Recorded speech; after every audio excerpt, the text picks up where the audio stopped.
ओम शांति। 27 मार्च 2022 आज के बाबा के अव्यक्त महावाक्य रिवाइज कोर्स 7 मार्च 1990। मुरली का टॉपिक है रूलिंग तथा कंट्रोलिंग पावर से स्वराज्य की प्राप्ति। रूलिंग तथा कंट्रोलिंग पावर से स्वराज्य की प्राप्ति। अभी बाप दादा कहते कि आज बच्चों के स्नेही बाप दादा हरेक बच्चे में विशेष 2 बातों को चेक कर रहे थे। स्नेही का प्रत्यक्ष स्वरूप बच्चों को संपन्न और संपूर्ण बनाना है। हर एक में रूलिंग पावर और कंट्रोलिंग पावर कहाँ तक आई है, आज ये देख रहे थे। जैसे शरीर की स्थूल कर्मेंद्रियां आत्मा की कंट्रोल से चलती हैं, जब चाहे, जैसे चाहे और जहाँ चाहे वैसे चला सकते हैं और चलाते रहते हैं। कंट्रोलिंग पावर भी है, जैसे हाथ पांव स्थूल शक्तियां हैं, ऐसे मन बुद्धि संस्कार आत्मा की सूक्ष्म शक्तियां हैं। सूक्ष्म शक्तियों के ऊपर कंट्रोल करने की पावर, कंट्रोलिंग पावर अर्थात मन बुद्धि को, संस्कारों को जब चाहे, जहाँ चाहे, जैसे चाहे, जितना समय चाहे, ऐसे कंट्रोलिंग पावर, रूलिंग पावर कहाँ तक आई है, क्योंकि इस ब्राह्मण जीवन में मास्टर ऑलमाइटी अथॉरिटी बनते हो। इस समय की प्राप्ति सारा कल्प राज्य रूप और पुजारी के रूप में चलती रहती है। जितना ही आधा कल्प विश्व की राज्य सत्ता प्राप्त करते हो, उस अनुसार ही जितना शक्तिशाली राज्य पद व पूज्य पद मिलता है, उतना ही भक्ति मार्ग में भी श्रेष्ठ पुजारी बनते हो। भक्ति में भी श्रेष्ठ आत्मा की मन बुद्धि संस्कारों के ऊपर कंट्रोलिंग पावर रहती है। जैसे ब्रह्मा बाबा की पहले से ही कंट्रोलिंग पावर थी, है ना, मन बुद्धि और संस्कारों पे बाबा शुरू से ही, जबकि बाबा को ज्ञान नहीं था उस समय, जो है बाबा को साक्षात्कार भी नहीं हुए थे, लेकिन पहले से बाबा अपनी डायरी लिखते थे कि हे मन मंत्री, तुमने आज पूरे दिन में क्या किया, है ना, पूरी चेकिंग करते थे, जबकि उनको ज्ञान भी नहीं था। तो भक्ति मार्ग में भी अपनी मन बुद्धि संस्कारों के ऊपर कंट्रोलिंग पावर से कंट्रोल रहता था। भक्तों में भी नंबरवार शक्तिशाली भक्त बनते हैं, अर्थात जिस इष्ट की भक्ति करनी चाहे, जितना समय चाहे, जिस विधि से करनी चाहे, ऐसी भक्ति का फल भक्ति की विधि प्रमाण संतुष्टता, एकाग्रता, शक्ति और खुशी को प्राप्त करते हैं।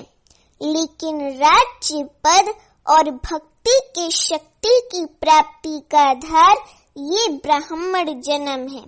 तो इस संगम युग का छोटा सा एक जन्म सारे कल्प के सर्व जन्मों का आधार है। जैसे बाबा कहते, जैसे राज्य बाबा कहते भक्ति के शक्ति की प्राप्ति का आधार ये ब्राह्मण जन्म है।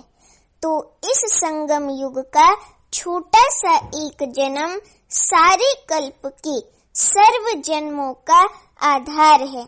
ऐसे जैसे राज्य करने में विशेष बनते हो, वैसे ही भक्त भी विशेष बनते हो। साधारण नहीं, भक्त माला वाले भक्त अलग हैं, लेकिन आपे ही पूज्य, आपे ही पुजारी आत्माओं की भक्ति भी विशेष है।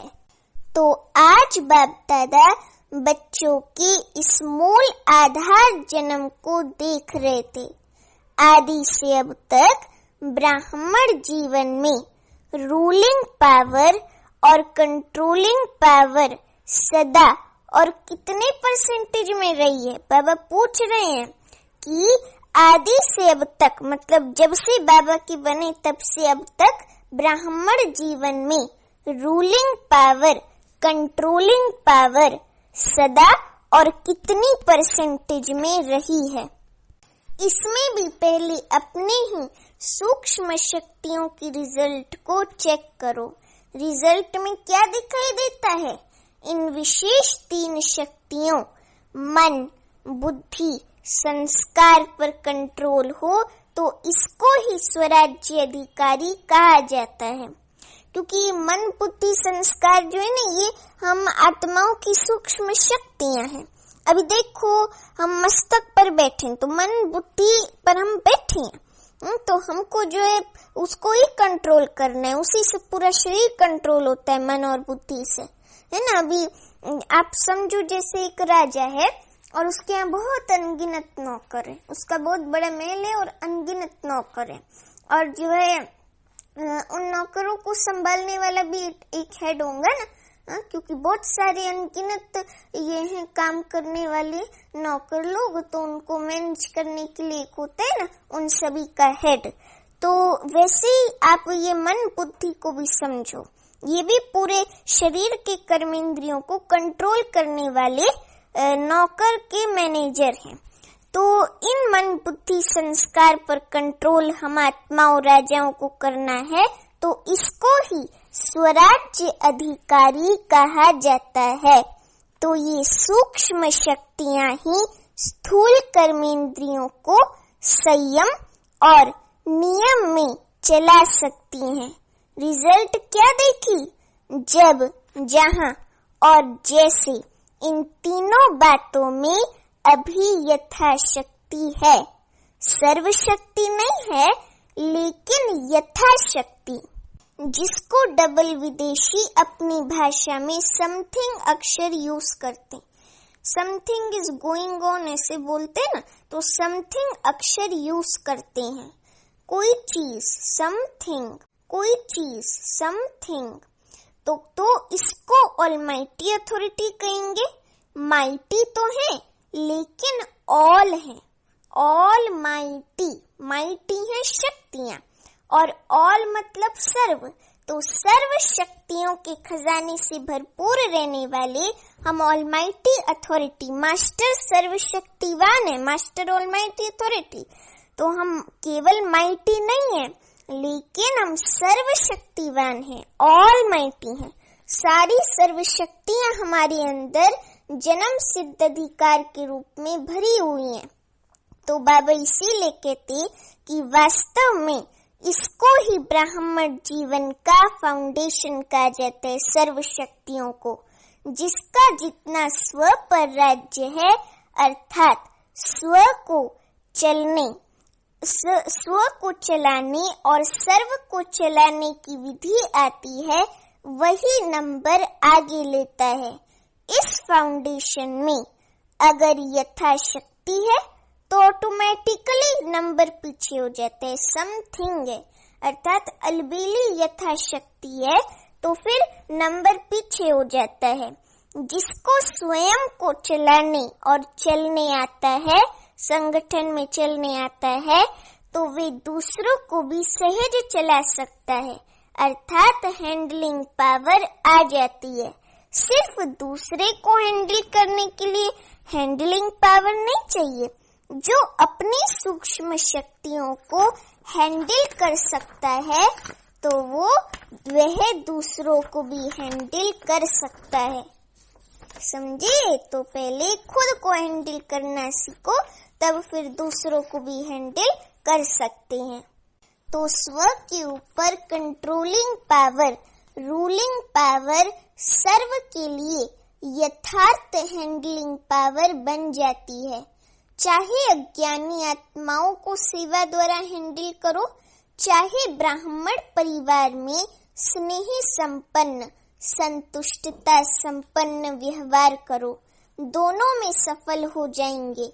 क्योंकि कई बच्चे ऐसे हैं जो बाप को जानना, बाप का बनना और बाप से प्रीत की रीति निभाना ये बहुत सहज अनुभव करते हैं, लेकिन सभी ब्राह्मण आत्माओं से चलना, परिवार के साथ चलना, इसमें समथिंग कहते हैं, अर्थात इसमें यथाशक्ति है, अर्थात कम शक्ति है तो समथिंग कहते हैं। इसका कारण क्या? बाप से निभाना सहज क्यों लगता है? क्योंकि दिल का प्यार अटूट है। जिसे दिल का प्यार अटूट होता है ना, तो उससे निभाना, संबंध निभाना भी सहज लगता है। तो प्यार में निभाना सहज होता है। जिससे प्यार होता है उसका कुछ शिक्षा का इशारा मिलना भी प्यारा लगता है।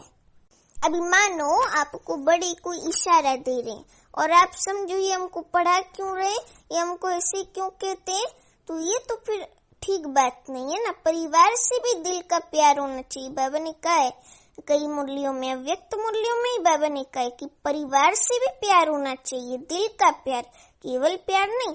तो इसलिए जिससे दिल का प्यार होता है ना, उसकी शिक्षा भी प्यार का रूप लगेगी। तो दिल का प्यार मतलब ये नहीं कि उस आत्मा से आप एकदम अटैच हो जाओ, लेकिन सबसे समान स्नेह रखो, है ना। तो और किसी की भी शिक्षा देने पर बुरा नहीं मानो, बड़ों की शिक्षा देने पर बुरा नहीं मानो, समझे। तो बाबा कहते हैं कि और सदैव दिल में श्रेष्ठ भावना होती है, दिल में अनुभव होता है कि जो कुछ कहा मेरे कल्याण के लिए कहा, क्योंकि उसके प्रति दिल की श्रेष्ठ भावना होती है। जैसे आज दादी जानकी की पुण्य तिथि है और दादी जानकी भी इस लाइन में याद आती हैं कि दादी जानकी बाबा की बहुत वफादार थी ना, तो बाबा जो बोलता था उसमें हाँ बाबा, जी बाबा, हाँ जी ऐसे दादी करती थी और वो कार्य कर ही देती थी। क्योंकि बाबा से दादी का दिल का प्यार था ना, तो इसलिए उनको सब कुछ बाबा का प्यारा ही लगता था, एकदम बाबा से प्यार हो गया था। और ऐसे प्यार होना भी चाहिए, एक बाबा से ही प्यार करना चाहिए। तो बाबा कहते हैं कि जो कुछ कहा है वो मेरे कल्याण के लिए कहा, क्योंकि उसके प्रति दिल की श्रेष्ठ भावना होती है। तो जैसे आपके दिल में उनके प्रति श्रेष्ठ भावना है, वैसे ही आपकी शुभ भावना का रिटर्न दूसरे द्वारा भी प्राप्त होता है। पहले आप कैसा भेजोगे वही तो आपको मिलेगा ना। तो आप उन्हों को शुभ भावना भेजेंगे तो वो भी शुभ भावना का आपको रिटर्न देंगे। जैसे गुंबज में आवाज करते हो तो वही आवाज लौट कर आपके पास आती है, इको के आपके पास आती है ना। जैसे आपने कोई बंद कमरे में ऐसे बोला जो सालों से बंद पड़ा है और आप अचानक से उसमें गए तो आपने कुछ बोला तो वो जैसे इको करती है आवाज। तो गुंबज में जाओ तो भी आवाज इको करती है ना, तो आवाज के पास आती है। तो जैसे बाप के प्रति अटूट, अखंड, अटल प्यार है, श्रेष्ठ भावना है, ऐसे ब्राह्मण आत्माएं नंबरवार होते हुए भी आत्मिक प्यार अखंड, अटूट, अखंड है। वैरायटी चलन, वैरायटी संस्कार देखकर प्यार करते हैं तो वे अटूट और अखंड नहीं होता है। किसी भी आत्मा के अपने प्रति व दूसरों के प्रति चलन अर्थात चरित्र व संस्कार दिल पसंद नहीं होंगे तो प्यार की परसेंटेज कम हो जाती है। इसीलिए प्यार की परसेंटेज जो है ना वो कम हो जाती है।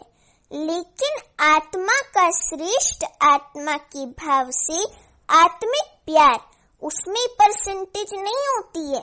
कैसे भी संस्कार हो, चलन हो, लेकिन ब्राह्मण आत्माओं का सारे कल्प में अटूट संबंध है, ईश्वरीय परिवार है। बाप ने हर आत्मा को विशेष चुनकर ईश्वरीय परिवार में लाए। कोई भी आत्मा होंगी ना, चाहे 16,108 के दाने वाली भी आत्मा होगी, लास्ट आत्मा, लेकिन उसको भी बाबा चुन करके उसको बाबा ने अपना बनाया है। फिर अपने पुरुषार्थ अनुसार उसने लास्ट नंबर पाया है। लेकिन बाबा को पहचान करके कोई भी बच्चे उसने बाबा को पहचान करके मेरा बाबा तो कहा ना, तो ईश्वरीय परिवार में हर आत्मा को बाबा ने विशेष चुनकर इस परिवार में लाया है। तो अपने आप नहीं आए हैं, बाप ने लाया है। तो बाप को सामने रखने से हर आत्मा से भी आत्मिक अटूट प्यार हो जाता है। किसी भी आत्मा की कोई बात आपको पसंद नहीं आती, तभी प्यार में अंतर आ जाता है। उस समय बुद्धि में यही रखो कि इस आत्मा को बाप ने पसंद किया है, अवश्य कोई विशेषता है, तब बाप ने पसंद किया है। बाबा कहते कि किसी भी आत्मा की कोई बात आपको पसंद नहीं आती, तभी प्यार में अंतर आ जाता है। उस समय बुद्धि में यही रखो कि इस आत्मा को बाप ने पसंद किया है, बाबा ने अपना बनाया है, अवश्य कोई विशेषता है, तब बाप ने पसंद किया है। शुरू से बाप दादा, बाबा कहते कि शुरू से बाप दादा बच्चों को यही सुनाते रहते हैं कि मानो 36 गुणों में किसमें 35 गुण नहीं है, लेकिन एक गुण भी विशेष है, तब बाप ने उनको पसंद किया है। बाप ने उनके 35 अवगुण देखे, वह एक ही गुण देखा। क्या देखा? सबसे बड़े से बड़ा गुण व विशेषता, बाप को पहचानने की बुद्धि, बाप के बनने की हिम्मत। नहीं तो दुनिया में कई अच्छी आत्माएं, लेकिन उनकी तकदीर में नहीं है, तो वो बाबा की बच्ची नहीं बन पा रही हैं, बाबा की बच्ची वो आत्माएं नहीं बन पा रही हैं। तो कोई भी कैसी भी आत्मा को अगर बाबा ने अपना बच्चा बनाया है, तो कोई ना कोई विशेषता तो जरूर देखी होगी। मानो कोई भी विशेषता नहीं तो एक विशेषता तो देखो कि बाप को पहचानने की बुद्धि, ये विशेषता है। बाबा के बनने की हिम्मत, बाप से प्यार करने की विधि है, जो सारे कल्प में धर्म पिताओं में भी नहीं थी, राज्य नेताओं में भी नहीं, धनवानों में भी नहीं, लेकिन उस आत्मा में है। बाप आप सबसे पूछते हैं कि आप जब बाप के पास आए तो क्या गुण संपन्न होकर आए थे? जब बाबा के पास हम आए, नए नए बाबा के बच्चे बनकर बाबा के पास आए थे, तो क्या हम गुण संपन्न होकर आए थे? हम तो पतित भ्रष्टाचारी होकर के बाबा के सामने आए थे ना। तो बाबा कहते हैं कि हम उस समय तो ब्राह्मण क्या होता है वो भी नहीं जानते थे। जब बाबा ने हम बच्चों को ढूंढा, पहले दिन हमने कोर्स किया, फिर पहले दिन हमने मुरली सुनी, फिर हम बाबा के बने, बाबा ने हमको अपना बनाया, तो हम तो एकदम पतित थे, भ्रष्टाचारी थे। अभी धीरे धीरे श्रेष्ठाचारी बन रहे हैं, प्रोसेस में हैं। तो बाबा कहते कि आप क्या गुण संपन्न होके आए थे? बाप ने आपकी कमजोरियों को देखा क्या? बाबा तो 63 जन्मों से जानता है हमने कौन कौन सी जन्म लिए और क्या पाप किए, लेकिन फिर भी बाबा ने उन सब विकर्मों को बाबा भूल गया और बाबा ने हमारी विशेषता देखी और फिर बाबा ने हमको चुना। तो बाबा ने क्या हमारी कमजोरी देखी क्या? हिम्मत बढ़ाई है ना कि आप ही मेरे थे और सदा हैं और सदा बनेंगे। तो फॉलो फादर करो ना। जब विशेष आत्मा समझ किसको भी देखेंगे, संबंध संपर्क में आएंगे, तो बाप को सामने रखने से आत्मा में स्वतः ही आत्मिक प्यार इमर्ज हो जाता है। होता है ना इमर्ज। आपके स्नेही से सर्व के स्नेही बन जाएंगे और आत्मिक स्नेही से सदा सभी द्वारा सद्भावना, सहयोग की भावना स्वतः ही आपके प्रति दुआओं के रूप में प्राप्त होगी। इसको कहते हैं रूहानी यथार्थ श्रेष्ठ हैंडलिंग। बाप दादा आज मुस्कुरा रहे थे। बच्चों में 3 शब्दों के कारण कंट्रोलिंग पावर, रूलिंग पावर कम हो जाती है। सुनो वे 3 शब्द क्या हैं? बाबा कहते वे 3 शब्द हैं वाई, क्यों, दूसरा व्हाट, क्या, तीसरा वांट, चाहिए। आई वांट मतलब मुझे चाहिए, और व्हाट मतलब क्या, और वाई मतलब क्यों। तो बाबा कहते ये 3 शब्द क्यों, क्या और चाहिए, ये 3 शब्द जो है ना, ये कंट्रोलिंग और रूलिंग पावर कम कर देता है। ये 3 शब्द जहाँ चाहिए है वहाँ कंट्रोलिंग पावर है नहीं, फिर तो कर्मेंद्रियों के वश हो जाते ना, क्योंकि कर्मेंद्रिय बोलती है हमको ये चाहिए, हमको वो चाहिए, तो कंट्रोल नहीं कर पाते और कर्मेंद्रियों के वश हो जाते हैं। तो ये 3 शब्द खत्म कर दो, एक शब्द बोलो। वाई आए तो भी एक शब्द बोलो, वाह। व्हाट शब्द आए तो भी वाह बोलो। वाह शब्द तो बोलना आता है ना, वाह बाबा, वाह मैं, और वाह ड्रामा, सिर्फ वाह बोलो तो ये 3 शब्द खत्म हो जाएंगे। वाह बाबा, वाह मैं, और वाह मेरा ड्रामा, बस ये 3 शब्द बोलो इन 3 शब्दों के बजाय। अरे सॉरी, मतलब ये एक ही शब्द बोलो, वाह बाबा, तो ये वाई, व्हाट, वांट ये खत्म हो जाएगा। बाबा कहते उस दिन भी सुनाया ना कि बाप दादा ने कौन सा खेल देखा। आप लोगों का एक चित्र पहले का बनाया हुआ है जिसमें दिखाया है योगी योग लगा रहा है, बुद्धि को एकाग्रचित कर रहा है, बैलेंस रख रहा है। तो बाबा की बैलेंस की तराजू दिखाई है, जितना बुद्धि का बैलेंस करता उतना कोई बंदर आकर बैठ जाता। इन तीनों बातों के बंदर आ जाते हैं, वाई, व्हाट, वांट, इन तीनों बातों की बंदर आ जाते हैं, तो बैलेंस क्या होगा, हलचल हो जाएगी, बैलेंस नहीं रहेगा। तो ये 3 शब्द बैलेंस को समाप्त कर देते हैं, बुद्धि को नचाने लगते हैं। बंदर आराम से बैठ सकता है क्या? नाचता रहेगा, इधर से उधर डोलता रहेगा, इधर कूदेगा उधर कूदेगा, वो हलचल वाला प्राणी है बंदर। तो ऐसे ही ये माया बंदर जो है ना, ये बुद्धि को नचाती रहती है। तो और कुछ नहीं हो तो बंदर पूंछ को ही हिलाता रहेगा बैठे बैठे। तो इसमें भी बैलेंस न होने के कारण बाप द्वारा हर कदम में जो दुआएं मिलती हैं वह आत्मिक स्नेही कारण परिवार द्वारा जो दुआएं मिलती हैं उससे वंचित हो जाते हैं। जैसे बाप से संबंध रखना आवश्यक है, ऐसे ईश्वरीय परिवार से संबंध रखना भी अति आवश्यक है। सारे कल्प में नंबर 1 आत्मा ब्राह्मण बाप और ईश्वरीय परिवार के संबंध संपर्क में आना है। ऐसे नहीं समझना अच्छा बाप तो हमारा है, हम बाप के हैं।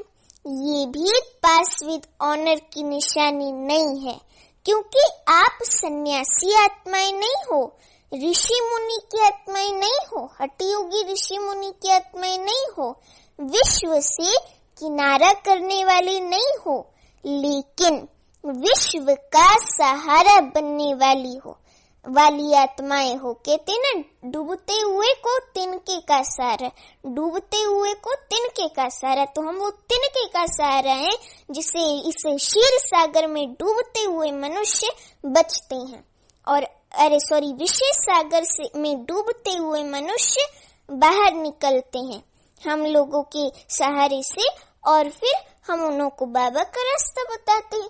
तो वो क्षीर सागर सत्युग की दुनिया में जाने का उनको रास्ता मिल जाता है। देखो बाबा हम बच्चों को कहते कि तुम विश्व किनारा नहीं, विश्व कल्याणकारी हो। देखो कैसे किनारा, कैसे कल्याणकारी, हम तो कल्याणकारी है ना, हम किनारा थोड़ी हैं। तो ब्राह्मण आत्माओं की तो बात छोड़ो, लेकिन प्रकृति को भी परिवर्तन करने के सहारे आप हो।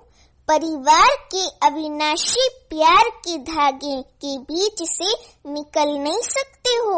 विजयी रतन प्यार के धागे के बीच से निकल नहीं सकते। इसलिए कभी भी किसी भी बात में, किसी स्थान में, किसी सेवा से, किसी साथी से किनारा करके अपनी अवस्था को अच्छा बना के दिखाऊं, ये संकल्प नहीं करना। कहते हैं ना कि हम इसके साथ नहीं चल सकते, उसके साथ चलेंगे, इस स्थान पर उन्नति नहीं होगी, दूसरे स्थान पर होगी, इस सेवा में विघ्न है, दूसरी सेवा में अच्छा होगा। ये सब किनारा करने की बातें हैं। अगर एक बार ये आदत अपने में डाली तो ये आदत आपको कहाँ भी टिकने नहीं देगी, बुद्धि को एकाग्र रहने नहीं देगी, क्योंकि बुद्धि को बदलने की आदत पड़ गई। ये भी कमजोरी गिनी जाएगी, उन्नति नहीं गिनी जाएगी। सदैव अपने में शुभ उम्मीदें रखो, ना उम्मीद नहीं बनो। जैसे बाप ने हर बच्चे में शुभ उम्मीदें रखी, कैसे भी हैं, बाप लास्ट नंबर से भी कभी दिल शिकस्त नहीं बने, सदैव उम्मीद रखी।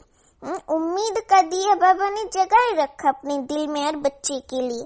तो आप भी न अपने से, न दूसरे से, न सेवा से, ना उम्मीद दिल शिकस्त नहीं बनो, दिल शाह बनो। वाह, देखो बाबा ने क्या शब्द यूज किया है कि दिल शाह बनो, दिल शिकस्त नहीं बनो, दिल शाह बनो। शाह माना फराक दिल, सदा बड़ी दिल। कोई भी कमजोर संस्कार नहीं धारण कर लो, कोई भी संस्कार कमजोर जो है ना वो नहीं धारण करने चाहिए। माया भिन्न भिन्न रूप से कमजोर बनाने का प्रयास करती है, लेकिन आप माया से भी नॉलेजफुल हो, माया की भी नॉलेजफुल हो, न कि अधूरी नॉलेज है, न कि अधूरी नॉलेज है। ये भी याद रखो कि माया नए नए रूप में आती है, पुराने रूप में नहीं, क्योंकि वे भी जानती है कि मैं अगर पुराने रूप में आऊंगी तो ये पहचान लेंगे। बात वही होती है, लेकिन रूप नया धारण कर लेती है। समझा? समझना अर्थात बनना। तो बाबा कहते अच्छा, टीचर्स माया के नॉलेजफुल हो, सिर्फ नॉलेज नहीं लेकिन नॉलेजफुल हो, लेकिन नॉलेजफुल हो, बाप को पहचान लिया। सिर्फ ये नहीं सोचो माया को भी पहचानना है। अभी बंधन में बंध गई हो या वह कठिन लगता है, मीठा बंधन लगता या थोड़ा मुश्किल बंधन लगता, सोचते हो या तो बहुत मरना पड़ेगा, बाप के बन गए, अब फिर ये करना है, कहाँ तक करेंगे? बाबा पूछते ऐसे तो नहीं सोचते हो, अगर ये पता होता तो आते ही नहीं, ऐसा सोच चलता है। जहाँ प्यार है वहाँ कोई मुश्किल नहीं, पतंगा भी क्षमा पर कुर्बान हो जाता है। तो आप श्रेष्ठ आत्माएं परमात्मा प्यार के पीछे मुश्किल अनुभव कर सकती हो क्या? जब परवाना कुर्बान हो सकता है तो आप क्या नहीं कर सकती? जिस घड़ी मुश्किल अनुभव होता है तो जरूर प्यार की परसेंटेज में अंतर आ जाता है। बाबा कहते इसलिए कुछ समय मुश्किल लगता है, अगर होवे ही मुश्किल तो सदा मुश्किल लगना चाहिए। कभी कभी क्यों मुश्किल लगता? परमात्मा और आपके बीच में कोई बात आ जाती है, इसलिए मुश्किल हो जाता है और परसेंटेज में फर्क पड़ जाता है। वह बीच से निकाल दो तो फिर सहज हो जाए।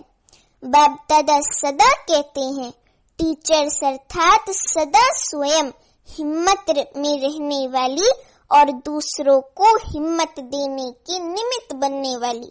टीचर हिम्मत देते हैं ना स्टूडेंट को, तुम पास हो जाओगे, बस तुम तैयारी करो, ऐसे करते हैं ना टीचर अच्छे स्टूडेंट को। तो बाबा कहते कि टीचर्स अर्थात सदा स्वयं हिम्मत में रहने वाली और दूसरों को हिम्मत देने के निमित्त बनने वाली।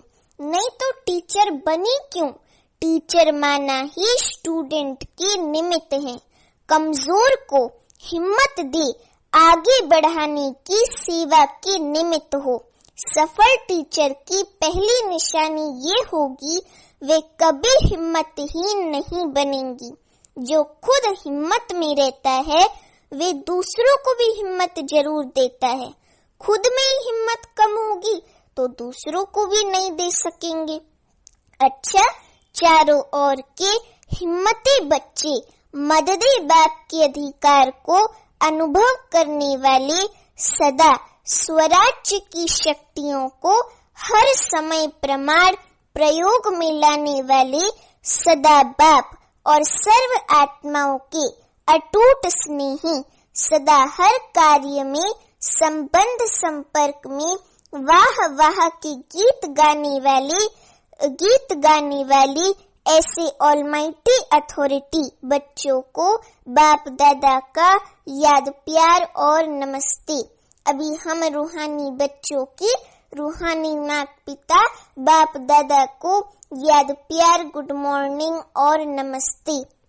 अभी आज का वरदान है अव्यक्त मुरली का, प्लीन बुद्धि बन, सेवा के प्लान बनाने वाले यथार्थ सेवाधारी बन। प्लेन अर्थात सरल बुद्धि बन, सेवा के प्लान बनाने वाले यथार्थ सेवाधारी भव।